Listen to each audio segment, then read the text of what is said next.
Hello and welcome to another episode of MTGtoD&D, where my guests receive prompts from Magic the Gathering cards and turn them into Dungeons Dragons Homebrew, all before figuring out how close they got. Enjoy. What do you guys want to design? A spell, an artifact, or a whatever? You know what? I want to Go with whatever.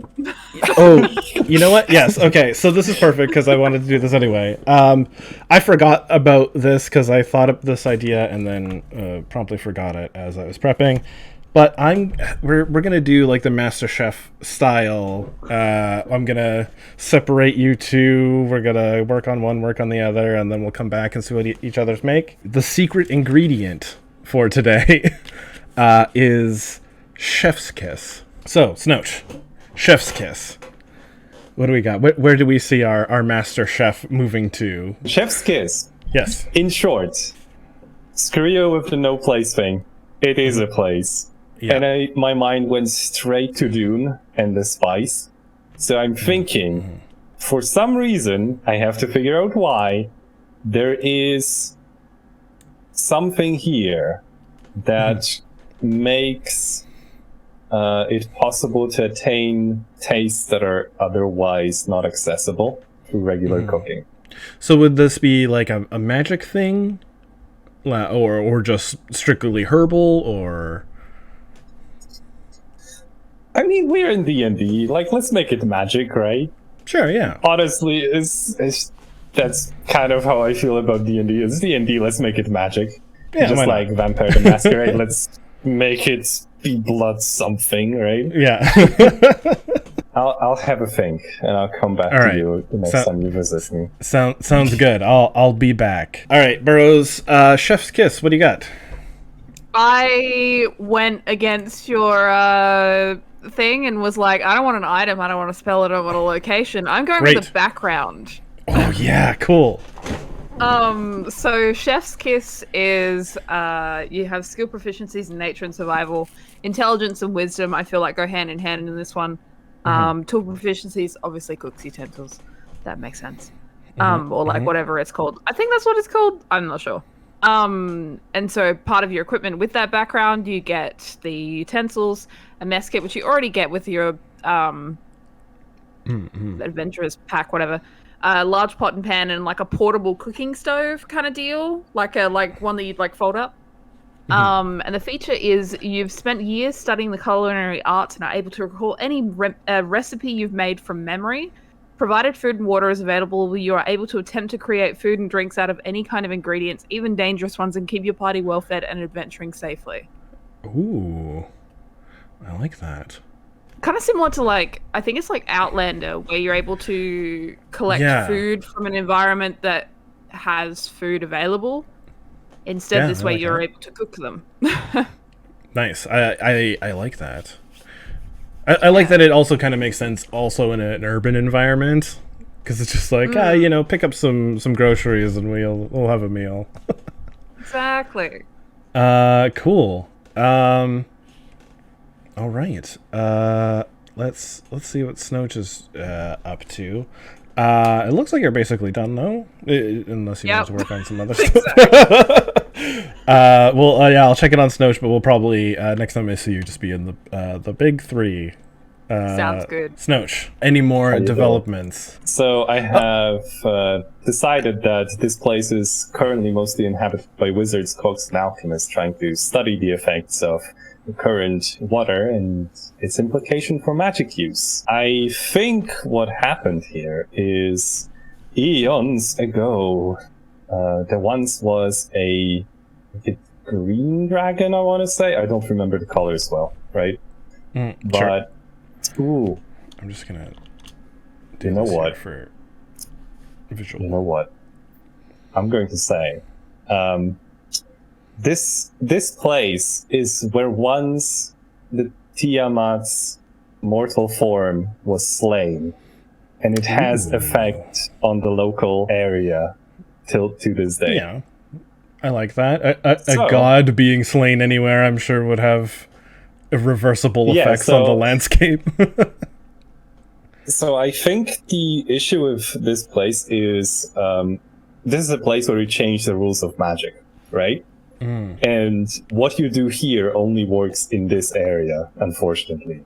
So what everyone is trying to do is try to find a way to, so to speak, export those effects. I like it. So Burrows is basically done with hers, so we'll just go back to the all three. We'll get her to do hers, and we'll see where you guys ended up. So we're back here, all three of us. Burrows, tell SnowChikenLord what you have concocted.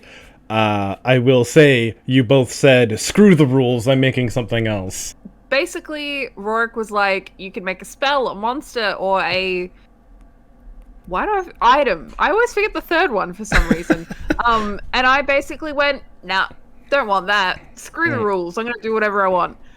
So I made a background instead. It's called Chef's Kiss. There are skill proficiencies in nature and survival, so intelligence and wisdom based kind of go hand in hand with this one. Tool proficiencies in cook's utensils with equipment that you get through that background is the cook's utensils, obviously.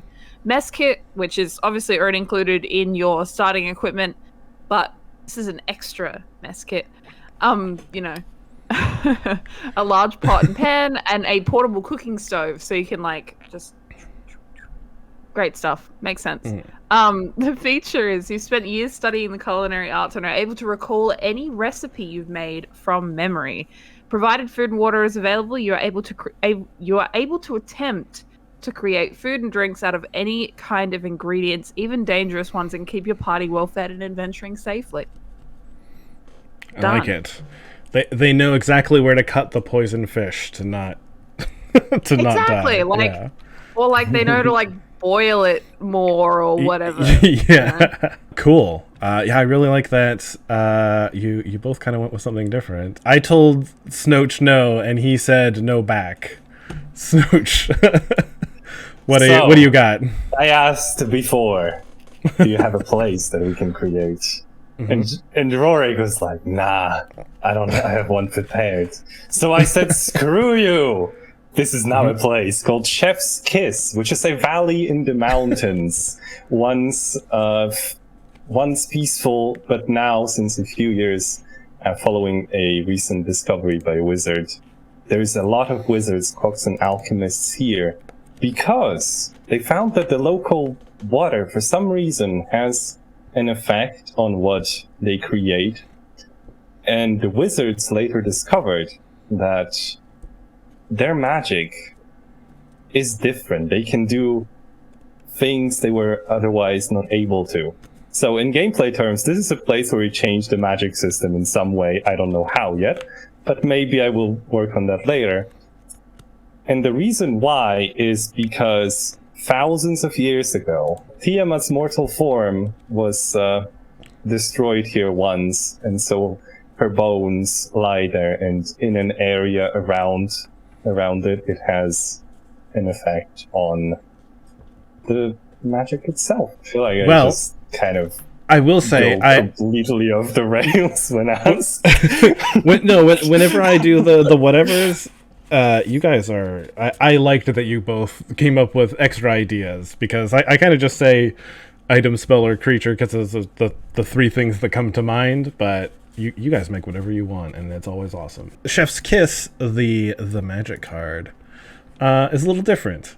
I prefer all of your guys' creations, of course, but the card itself is a little chaotic. I don't think it represents the title Chef's Kiss at all, but basically it's a kind of a counter spell where the spell, it's like a redirect, so it won't target... You get to copy the spell. So someone casts a fireball at you, you can redirect that fireball somewhere else, and also another fireball somewhere else. So you double it and send it back. So it's literally just the Chef's Kiss meme rather than, an actual Chef's Kiss. Yeah. I'm disappointed. How dare you, Magic? If you enjoyed that episode, be sure to like and subscribe for more videos. Links to where to follow my lovely guests, myself, and the Twitch stream are all below. And if you have a card that you would like to see homebrewed, leave a comment below. Thanks for watching.